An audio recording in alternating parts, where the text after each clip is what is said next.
something's wrong here that's not being pointed out as well. Well, why New York is New York the melting so pot, snake bitten? New York's the melting pot, and then also absolutely. These guys were sneaking around a biological weapon. You don't know if the guy dropped a vial in JFK on the way. You're right. Something's happened in New York. We don't know what happened, but that place is an epicenter, and it's a bigger epicenter than it seems like it should be. Because what's also interesting is like, how come LA is not the same way? Or Miami or Chicago flying into LA. Something's exactly. Now you're speaking like me. We have other very big cities. New York isn't heads and above of these others. Frisco and the numbers are way skewed. But you know what I will tell you though, people in New York do have an unusual amount of contact with each other because of the way that they use public transportation. I agree. They live stacked up. I mean, in New York, there's no space. You'll never hear me debate that New York shouldn't be number all over in that city, dude. Of course, we both have lived there. We know that. On me, if you hit New York City, you can just feel like the dirt in the air. Oh yeah, no, absolutely. And when walking through the subway stations and the heat and the piss and the subway stations are gross. But absolutely, and I'm not debating whether New York should be number one. I think it makes perfect sense. It's one of the biggest cities in the world, if not the biggest in population, whatever.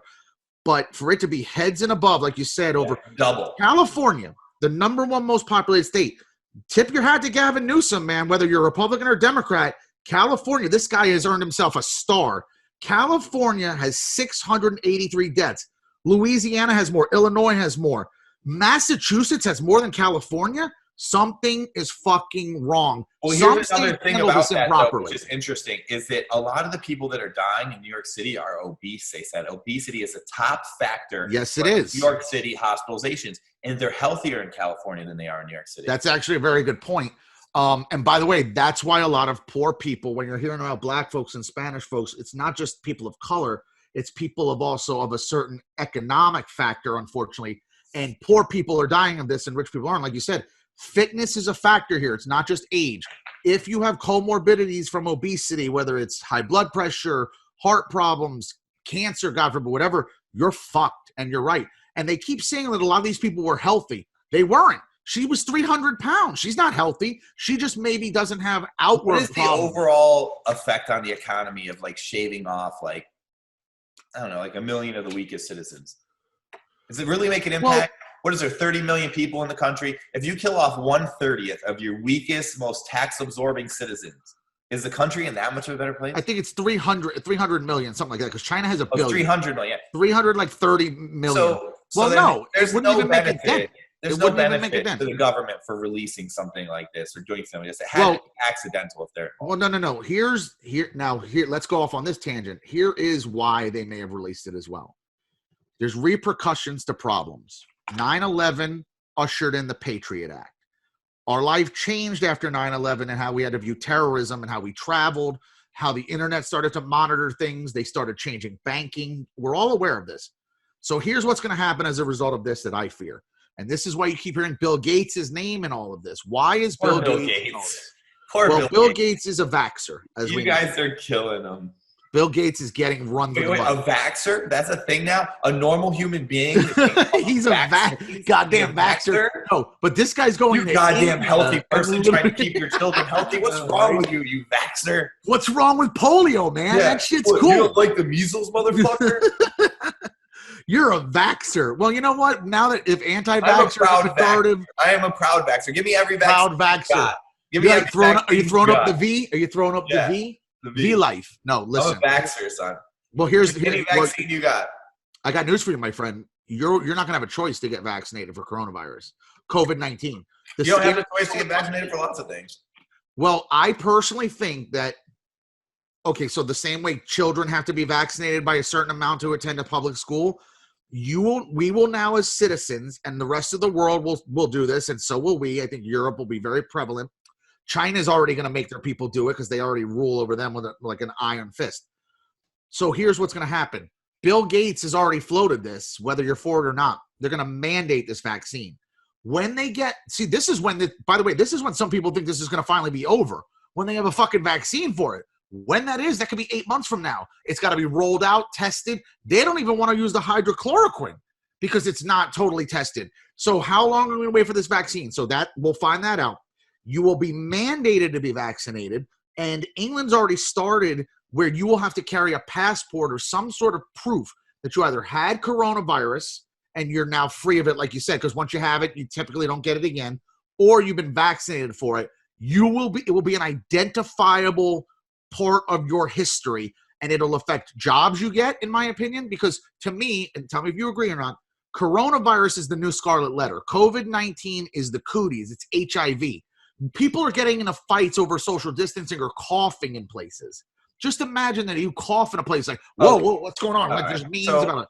So I'll get with you a little bit. Is this the new AIDS? No, because people aren't really going to die of it in the same kind of way. But the AIDS fear is anyone. AIDS is much more serious. I agree. Takes out the weak. So there's a little bit of a difference there.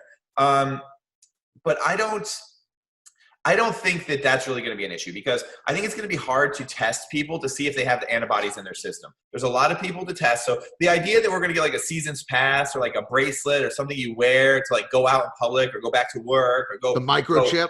Yeah, I just don't see them really actually being able to do that, because they're going to have to test all of us, and it's just, I don't think it's going to work. I mean, I hear those theories. It's going to be a grand plan. Well, it could be a grand plan. I mean, if it's going to happen. You know, if some people have it and some people don't, it's just like, it's not really like that important per se. But look at what we've done as a result of it. Can work, or if you got marked as a person that can't work, it's really not going to have the same kind of effect on you. When you got marked back in the day as having HIV, people didn't want to touch you because you were going to die a scary death quickly.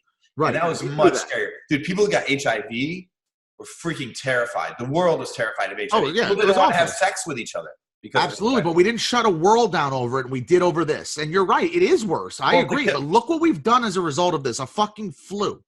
That more people die of the flu around the world. You know, one thing we haven't done, and which would be interesting, why don't we keep a tally every day on the news, the way we're doing with this, of the way people die from everything? Do you know how upset people would be? Think about this. If you did a car accident report on the news with a running tally, people would stop driving. They'd be so scared if you did auto deaths. This is how you do it. Accidents, deaths. And you report it every day in the nation. People would shit their fucking jockeys, bro.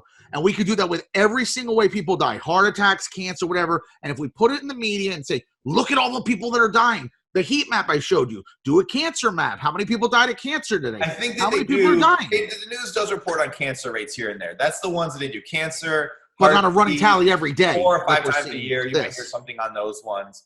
But no, people do. They're pushing the fear. I mean, people die from like falling off of ladders in high numbers, you know, or get like really absolutely hurt, you know. So these things. Yeah, there's all kinds of stuff like that out there. Why the news focuses on what the news focuses, it's hard to say if it's organic these days because those are billion-dollar companies, or if there is more at play on why they decide to focus on certain things.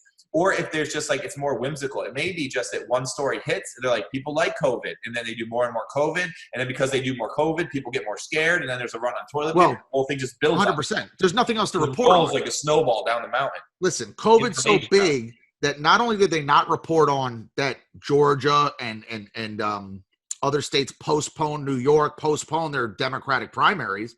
No one even knows that there's been a bunch of primaries that have been pushed back.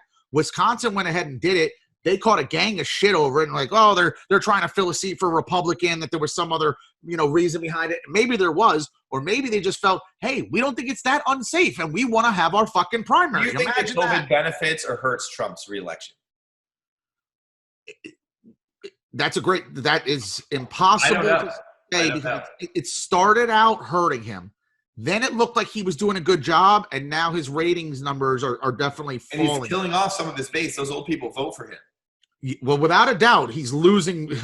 Anyone that dies is probably anybody that goes broke or loses their house under his administration is not going to be happy. People that are unemployed aren't likely to go vote. So his base of people. That's why he has to. They're being decimated by that. It's why he has to open up the economy. Part of this is, and you could say it's selfish. You could say whatever. A, he has to save the economy for this country, and B, it's his only chance at re-election. You're right. If too many people fall under, like he said, the solution can't be worse than the problem, man. No. We can't stay closed for this long. We won't survive it. Like you said, this is uncharted waters. We won't survive this. People will not get their jobs back. The restaurants won't open. And I got news for you. Let me just say this. While I believe there's going to be a big boom as well in business for a lot of this stuff, they've done polls to show that even when restrictions are lifted, people are so scared, your worry wards, 7 out of 10 says they're not going to go out right away. They're not going to get on airplanes. They're going to be afraid to go to restaurants. Now, you and me won't, but there's a lot of worry wards. I can't wait to get the hell out of this place. Yeah, dude. that 52-year-old lady that's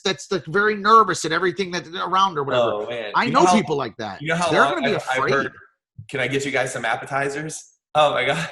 Yeah, you know. So that would be music to my ears. Can I start y'all off with some cocktails?